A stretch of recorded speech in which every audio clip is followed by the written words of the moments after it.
Hello, welcome back to Rustaholic. I'm Patrick, and we're still working on this 1963 Corvair. And welcome to another episode of How to Make Things Worse.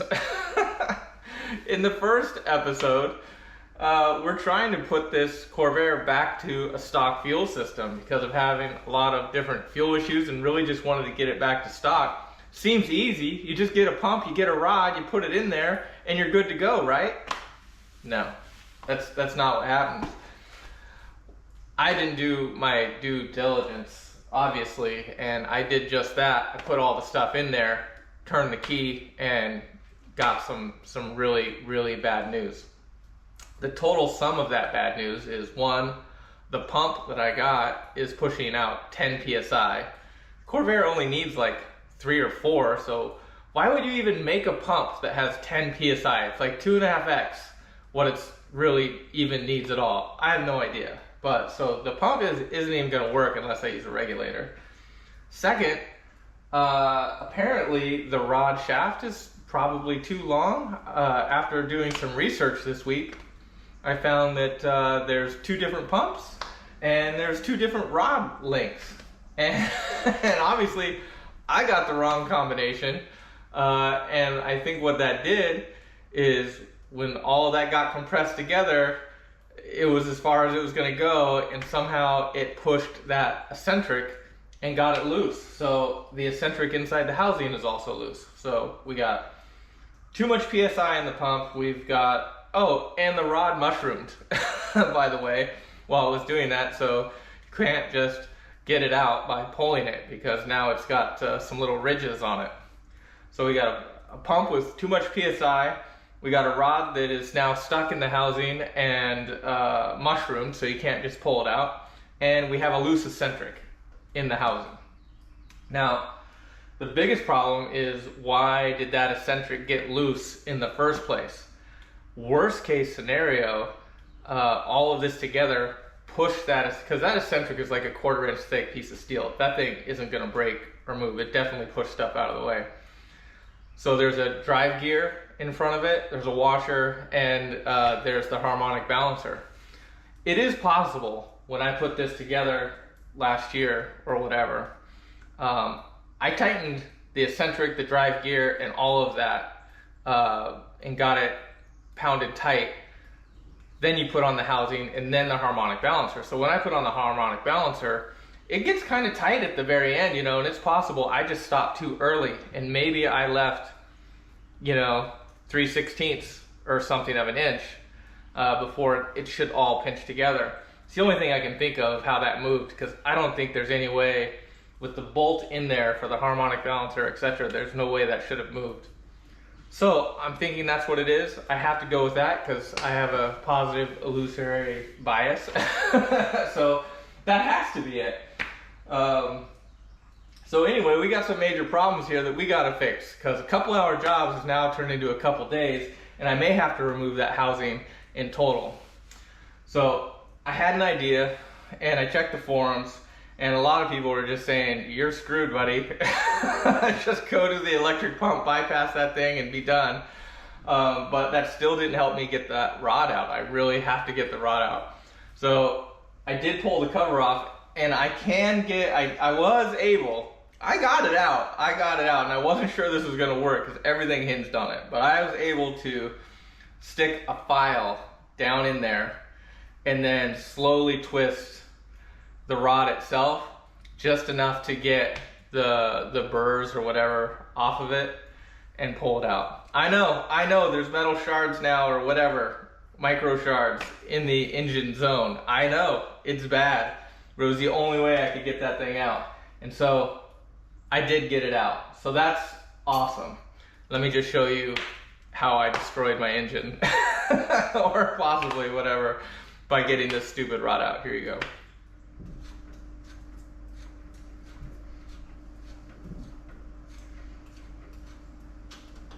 Aha! Okay, with that out, I can move on to the next step, which is I have to clear some space in here to be able to, now I can actually see the eccentric. So if I can get a harmonic balancer install bolt and everything kit in there, and be able to literally push the harmonic balancer until I can see that the eccentric is tight. Then I know 100% that everything within that is in alignment. Then I can put it all back together, and then we can do what I should have done in the first place, is start taking some real measurements, and then we're going to shorten this rod as much as we need to get a running system. And we'll deal with the extra PSI later. So I know I just said a whole bunch of words, and we're trying to get this thing done, so let's get after it. Here's my current situation and the space that we're working with. The eccentric is right in there. You probably can't see it, but I can see it in there. But we need the space between here and here to get the balancer tools and all of that and stuff. So basically this is still gonna have to come off, and I'm gonna have to support the engine underneath and be able to take this grill out also, to be able to get to this bolt, to get this off, and then eventually get this motor mount out of the way. Once we get this out of the way, then we have all of this space to work with and we're good. Also, I still got the wheel off, so that's got to get put back together, get this thing on the ground. I am going to go ahead and drain the oil because I'll take it out, I'll filter it, and then we'll push it back in here and we'll flush any of these little particles I may have put in here. Hopefully we'll go back into the pan and we won't cause any major damage that way. So let's get after it.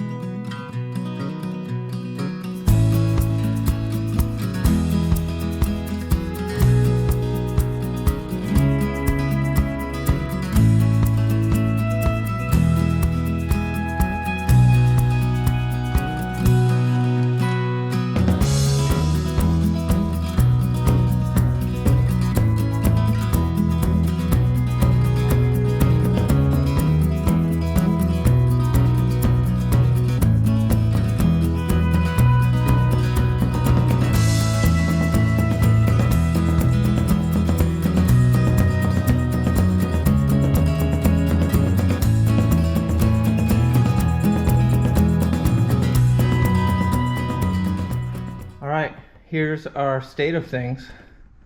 Got the engine supported there on some blocks.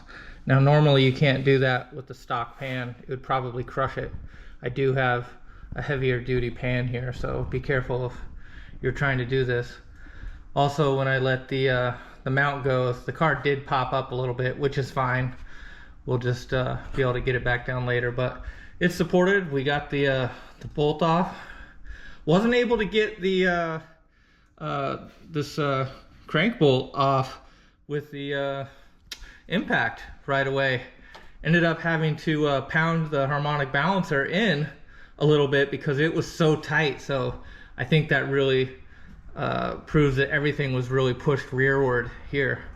And you can kind of see here, this needs to go in pretty far.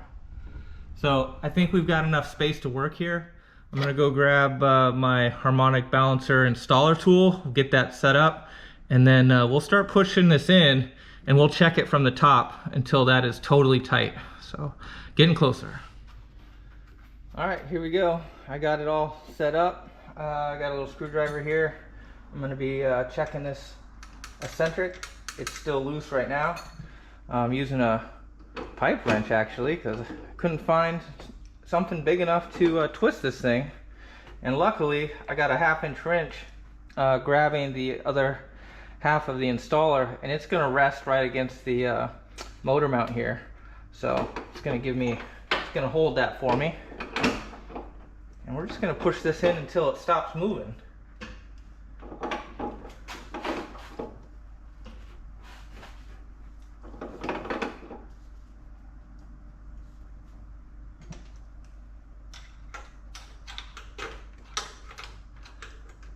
Okay, the slop is already gone, so I'm gonna give it one more good torque. Oop, that's probably good.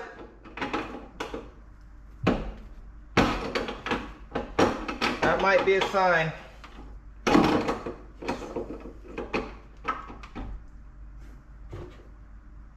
All right, that's it. It's as far as it goes. So we're back to 0. So that's nice.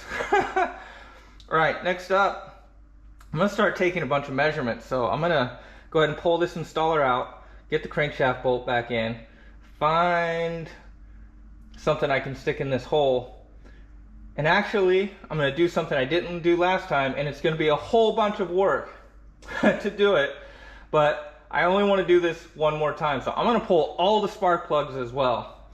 I'm gonna be able to turn this crank with no resistance whatsoever, except for this pump. That's what I want. I wanna feel what it feels like with absolutely no resistance from compression. I'm gonna take measurements, and we're gonna get this as dialed in as we can. So this is gonna work the next time we start this thing. So, all right, I'm gonna start the tear down, getting all of this stuff out of the way, and yeah, we'll be back in a bit. Nice. Hey, I just wanted to show you something. I was just putting in this bolt and tightening it up, and this bolt is as tight as it can get, but watch this. That's not good. That's loose. And that is probably the amount of play that was in that eccentric, right? Because it got pushed forward and was so tight. But now that is as far as it goes, and that's loose. So I need to get another washer in there and make sure this stays where it's put. So I'm gonna go ahead and do that, but just wanted to show you that. Thought that was interesting.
That's as high as it gets.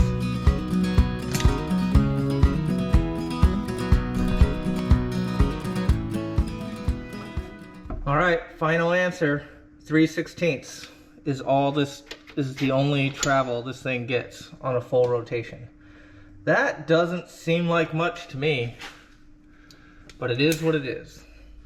All right, how much does this move?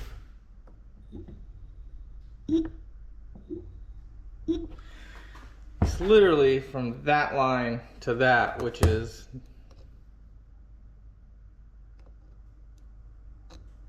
can't even get in there, but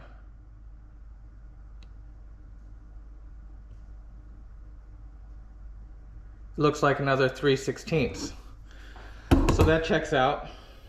That makes sense to me, right? So the next important thing, the critical measurement, is with the rod on here touching the eccentric at its highest point, full compression, to this point. It has to be, we have to get that measurement. And then we need to make sure that that rod is going to be within that tolerance. Not too much. A little short would be okay, just like a 1/16 maybe. All right, I got updates. I've been doing a bunch of measuring, and I think I have a result. So it looks like the rod length travel itself was about 3/16. The pump travel was also 3/16. So that checks out, that's good. From the center set pin with the rod, so this guy here, from the center of the pin to the top of the rod was 4 5/8. Then I went ahead and subtracted the 3/16 of travel, and that gave me 4 7/16. So then I needed the total from the eccentric at its highest point to the center of the set pin. that measurement came out to 4 19/64. So if I subtract 17/16 by 19/64, I get 9/64, which is just a tick more than an eighth. So that kind of checks out, because that feels about how much everything moved, plus the little bit of flaring I got at the end of the rod. So at the end of the day, if I shorten this rod about 3/16, technically we should be good, right? Right? I mean, there was math involved. So that's going to be our first mission. So I'm basically going to try to take about an eighth off of it, and then I'm just going to round it just a little bit, not too crazy. And then, yeah, I think we have to put it in. And then I'm going to rotate the engine over and over and over again and see if I get any resistance. I should just be able to hear this pump go, and that's about it. With all the spark plugs out, there shouldn't be any other compression resistance, so it should just be this pump. So I'm hoping that'll work. All right, let's do it.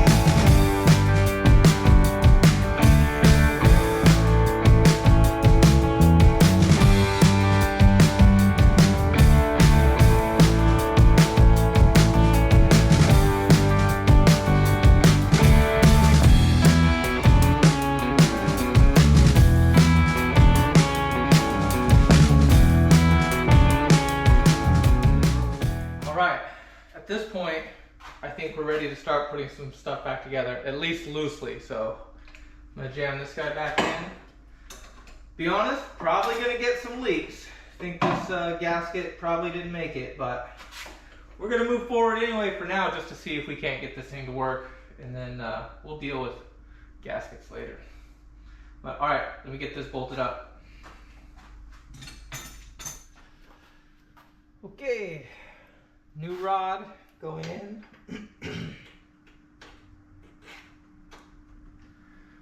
Looks good. Pump going in. Let's see, I've got a mark on this. Should be here.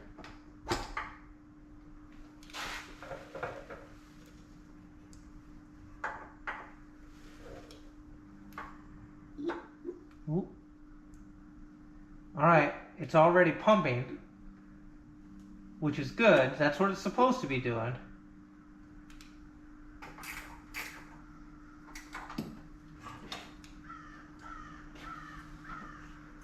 Well, I got the set screw in without too much issue.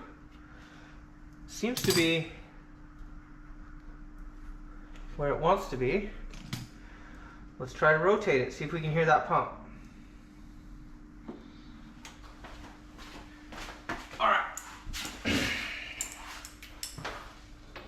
Let's go back.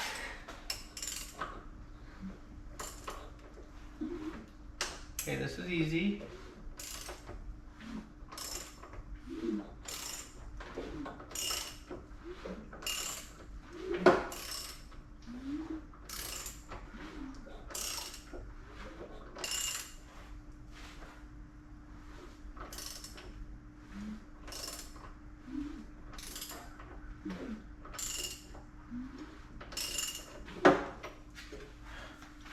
I mean, I think that feels okay. I think that feels okay. This is still in there. All right, I think we're just gonna call that good. We'll torque this thing down. I guess we'll have to put it all together if we really want to do a test. Oy. I mean, we did math, so. All right, let's pull this out because we still have one more problem. we have a pump that pushes out 10 psi. So that's not gonna work. All right, let's solve that problem. All right, for better or for worse, it's pretty much back together at this point. Everything's down and out of the way. Now we just gotta get the real pump going. So let's do that. So I have put together this thing back and forth like a half a dozen times over the last couple days, and I think I have the configuration I want. So at this point, I'm just going to get the putty together and let's get this thing put together so we can run a test. All right, here we go.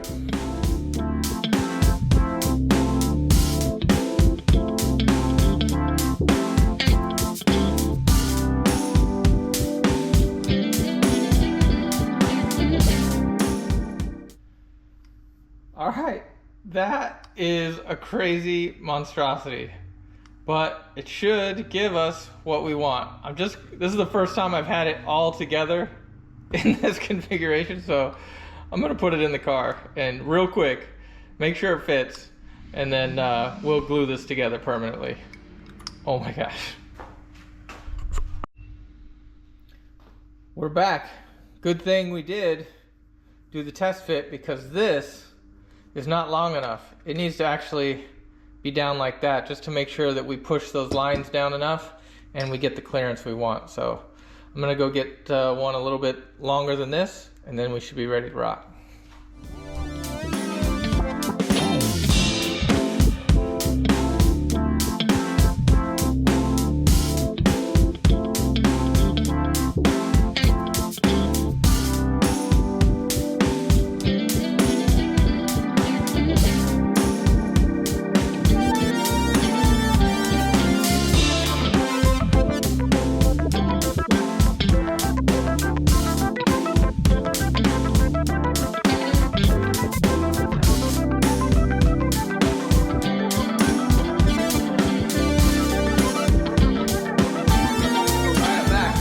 Updates.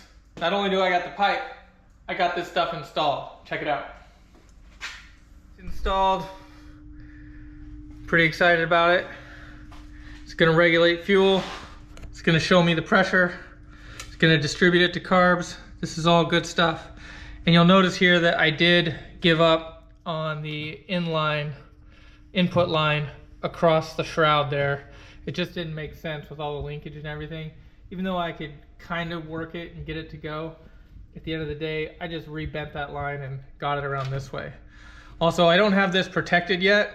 We'll see if this works first. And I had one more other idea. If this does work, it may also work if I put my return line back in, which would also decrease the pressure in the line. So even though this Summit pump is putting out 10 psi, with the return line in line with the input, that might reduce it down, possibly even to 4, to where I could use it without this crazy monstrosity. That's a test we might do. But first, let's just make sure we're not making crazy noises, and yeah, I think we'll be good to go.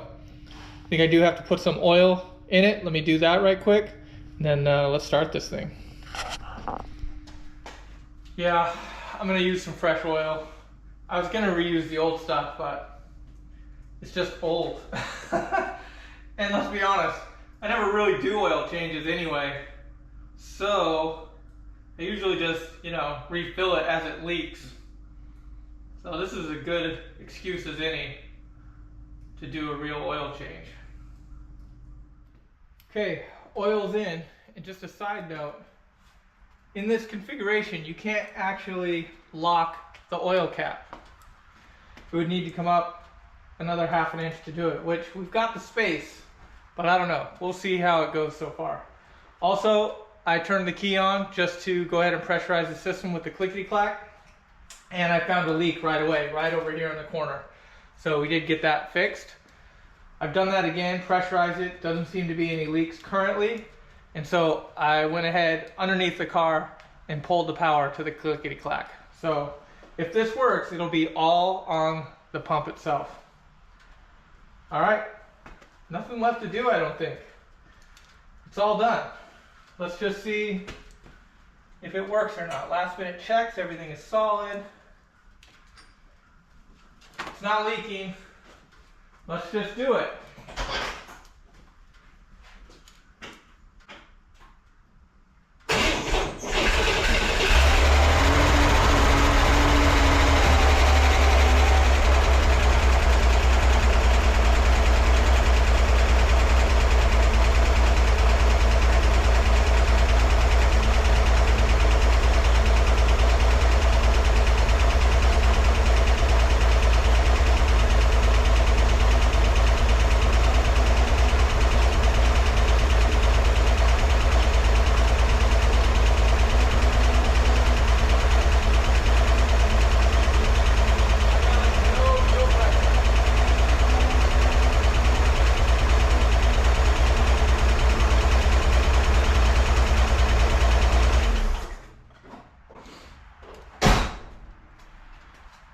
It's regulating way too well. I got like 0 fuel pressure.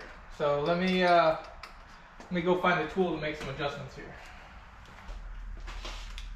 Ha! Nailed it. Nope. Missed it. Dang. Alright, that's it. Okay. Restart. I don't see anything leaking too bad.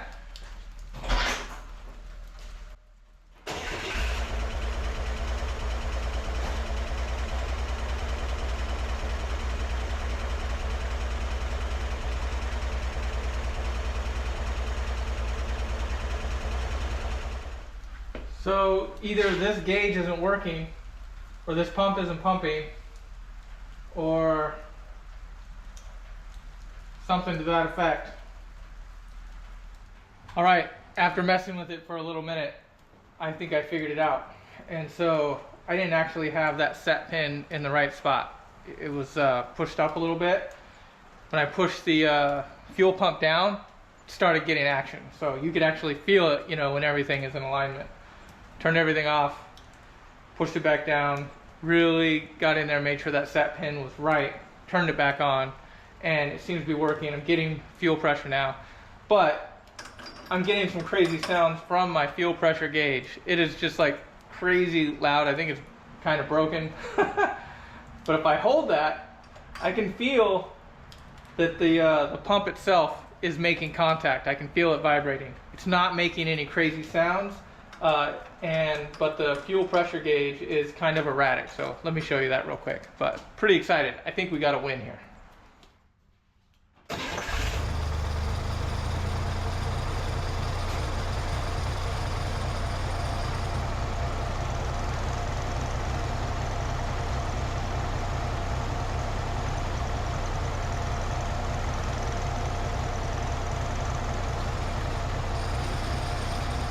All right, so we did get a win. The fuel pump is in, it's making connection, and it's pumping. So that's great, not hearing any crazy sounds, but I need to get a working fuel pressure gauge that I can be confident that the pressure is what it says it is if I want to run any more tests, which I kind of do. I'd like to see how it runs without the fuel regulator, but with the inline return line. I think that could make enough difference in the pressure that I wouldn't have to run this monstrosity. So, all right, back to the drawing board. Gonna see if I can find a actual fuel pressure gauge that works and doesn't make crazy sounds, and we'll go from there. All right, back in a bit. And we're back. I got a brand new fuel gauge. This is a liquid filled fuel gauge, so should help with the vibration and normalizing the needle a little bit. So let's get this installed, try it out. Installed and cold. Let's see how she does.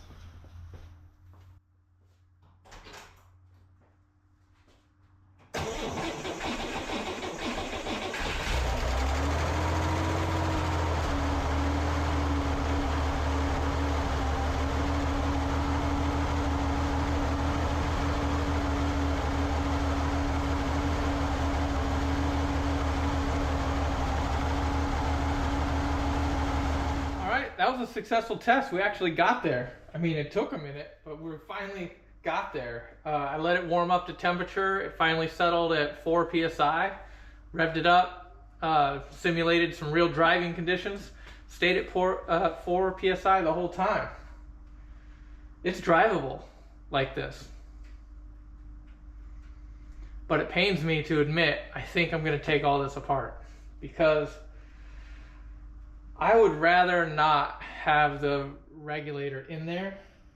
I'd rather have the fuel line returned, since I already have that. If I could get that reinstalled and with this Summit pump still maintain a 4-ish psi, then we're good to go and I can get rid of a lot of this stuff.